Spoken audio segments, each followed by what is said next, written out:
But I have found another problem with this clock. If I take a measurement from that point, top of that moulding, to the bottom of this moulding, it's 57 3/8 of an inch. And if I measure the other side and measure to the same point, it's 57 inches. So it's 3/8 of an inch longer this side than that. If I just measure the plinth alone, that's a 1/4 inch longer on this side. And if I measure between the mouldings on the trunk, that's just under 35 3/4. On this side, it's just under 35 7/8.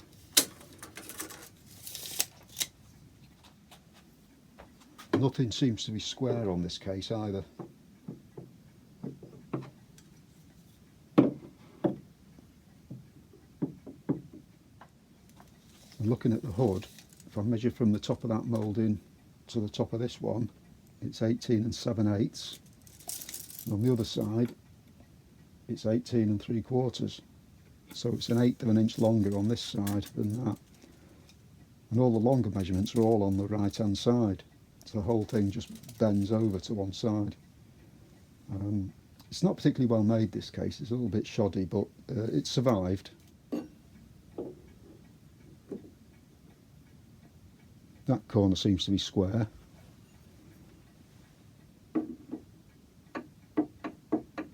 But that one's not. I decided to dig up the feet that were on it before to see how tall they were. They're not original, but if you look at them, one's a lot taller than the other to try and compensate. So I've tried to do the same with this one. I don't want it to look too noticeable, so I took this foot off and skimmed about 1/4 of an inch off the top of that and a little bit off the bottom to bring this down a bit.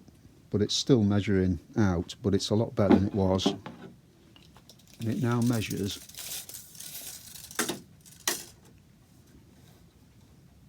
59 3/4 inch, that side.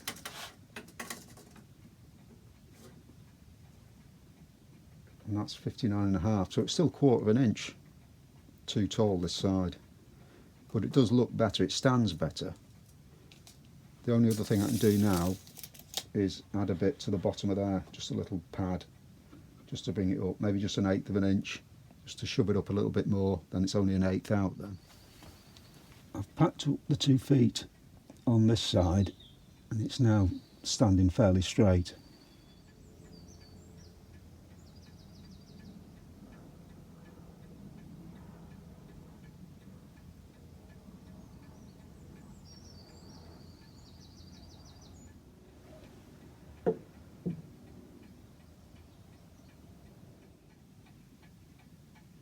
So I'll finish doing all the repairs to the case.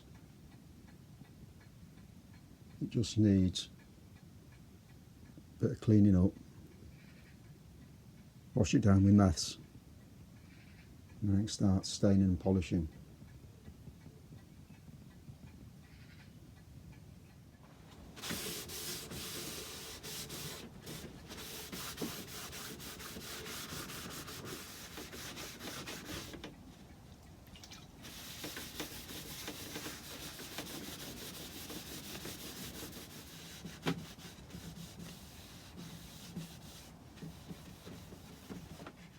I'm just going to give a coat of polish on all the bits that don't need any stain.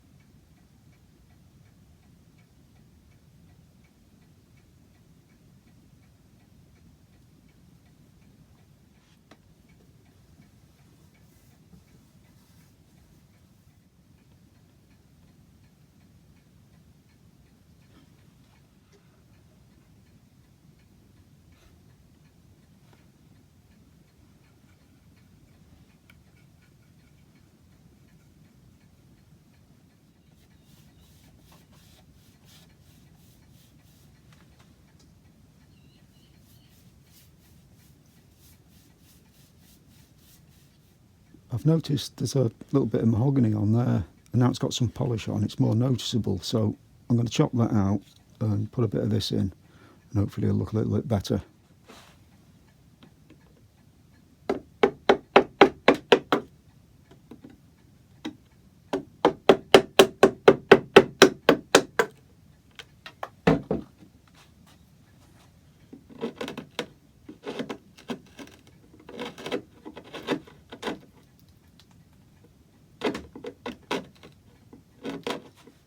So I took off the bit of mahogany that was on there.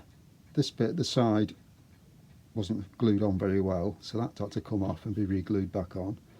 For some reason there's a little bit chopped out there, so I've got to fill that with another piece of oak. So I've got to glue that in, and then I can go on top, and then trimmed up, cleaned up, stained to match that. And that, which is only a little job, has just taken a little bit longer than it should.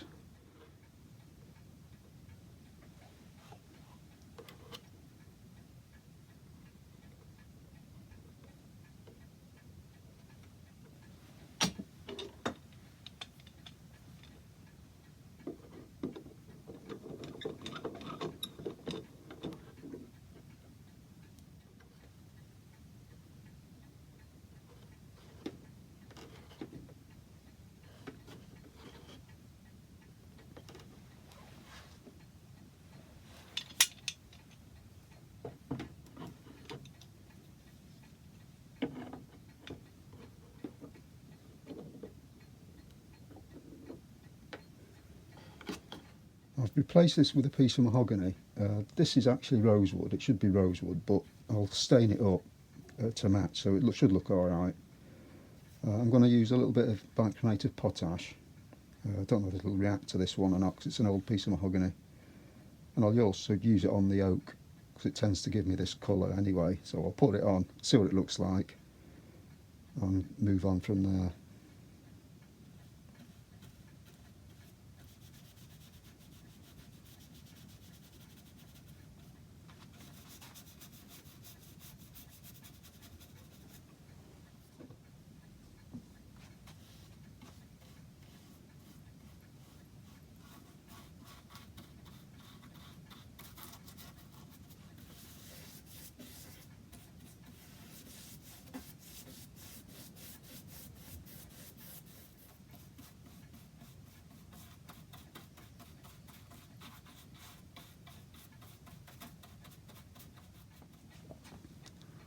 This strip here has been replaced in the past. It should be rosewood like it is on the front and the other side, but I'm just going to stain that up to match.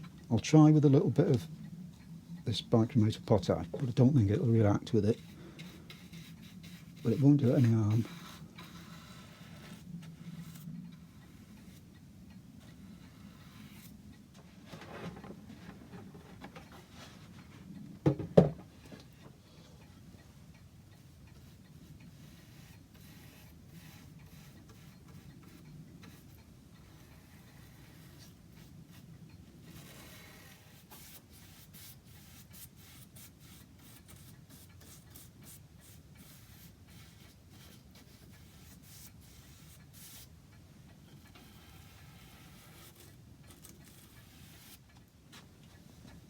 The repairs to the crossbanding I'm going to stain up with a little bit of water rosewood stain.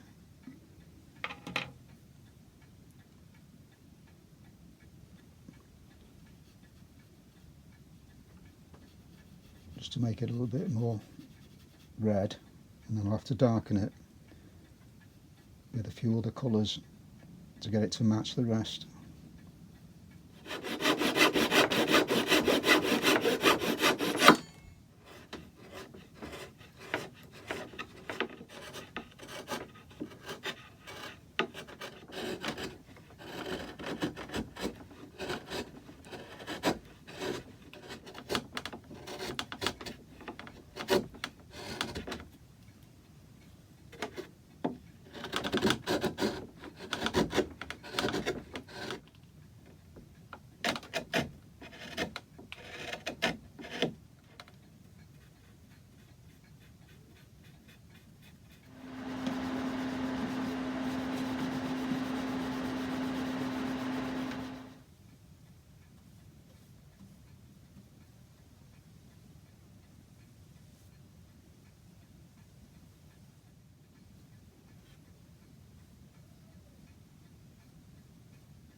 I'm not happy with the colour of this, so I'm going to sand the front down and see if I can match this a little bit better, use something else on it.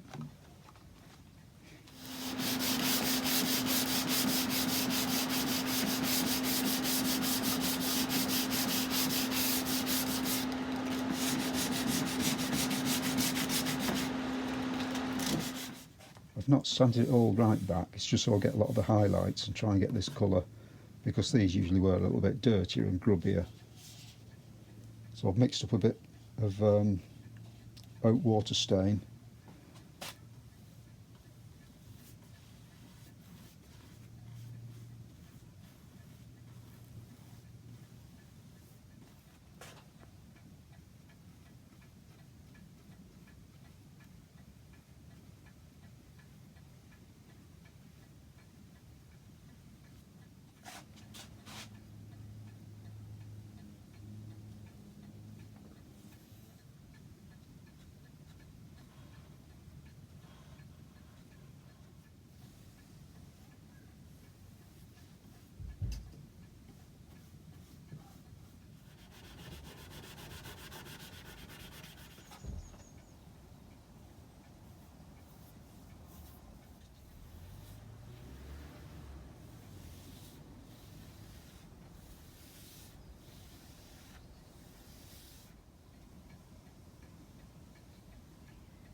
The colour on the feet and this moulding's not too bad now, but before I do anything else I need to age it up to make it look more like the original, or it'll just stand out.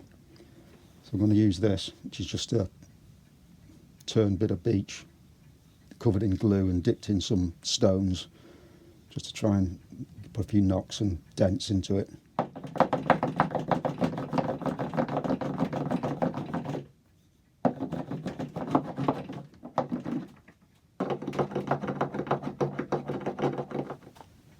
A lot of this dirt and grime looks black, but if you look closely there is a little bit of a reddy brown to it as well. So I'm going to use vegetable black mainly, a bit of burnt umber and a spirit stain of Bismarck brown, which will give me the red colour.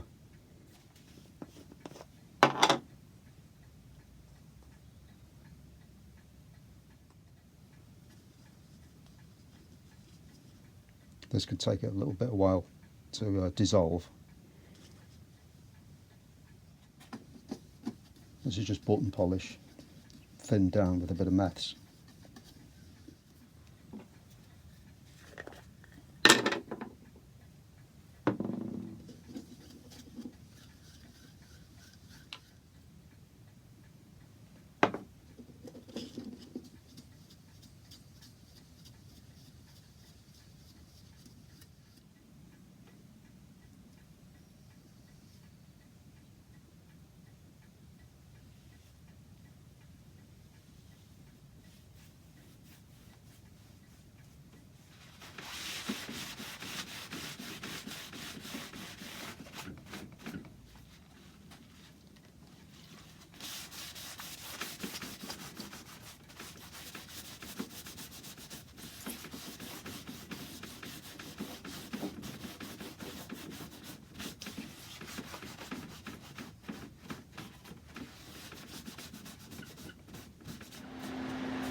As I said right at the beginning, this lock isn't the original, but it is an old lock, and the key actually is further in this way, so this escutcheon that was on it hangs over the edge. Now I could either make another lock so that it sits further in, but it isn't the original escutcheon anyway. I think it's a little bit wide. It's quite a slim case this, and this is quite a chunky escutcheon. But I do have another one which is slimmer. The keyhole itself is quite big, but that actually will just about fit without hanging over the edge. You can just about get away with that. But I was left with another escutcheon for it, which is this little one.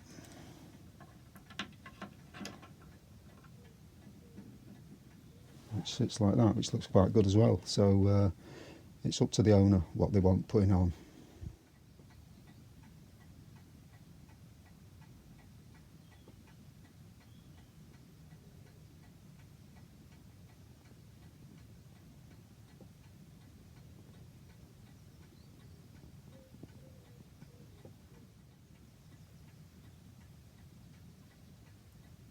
Well, the colour's a lot better.